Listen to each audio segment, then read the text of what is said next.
Then come on, do it. നിന്റെ ഈ ധിക്കാരമുണ്ടല്ലോ, നിയമപരമായ അധികാരം വെച്ചുള്ള ഈ തിളപ്പ്, ഇതിന് ശങ്കർ മറുപടി പറയുന്നത് ഈ യൂണിഫോമിന്റെ ബലം വെച്ചായിരിക്കില്ല. പകരം നിന്നെയൊക്കെ ചവിട്ടി അരയ്ക്കാൻ കെൽപ്പുള്ള പൊളിറ്റിക്കൽ സ്ട്രെങ്ത് വെച്ചായിരിക്കും. നോക്കിക്കോ, പൊളിറ്റിക്കൽ സ്ട്രെങ്ത്.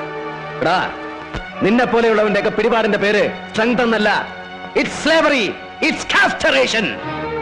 വരിയുടയ്ക്കപ്പെട്ടവന്റെ അടിമത്തം. അമ്മയെ ചൂണ്ടിക്കാണിച്ച് കൂട്ടിക്കൊടുക്കാൻ പറഞ്ഞാൽ അതിന് മറപ്പില്ലാത്തവന്റെ ഷണ്ണത്വം. Now take your ugly hands off, you nasty hands. എടാ പുല്ലേ, ഈ അഴിച്ചിട്ടിരിക്കുന്ന മുണ്ടുണ്ടല്ലോ, ഇതെടുത്ത് ആണുങ്ങളെ പോലെ അന്തസ്സായിട്ട് മടക്കി കുത്താനും അറിയാം ഈ ജോസഫിന്. നിനക്കതറിയില്ല. Now you just wait and see.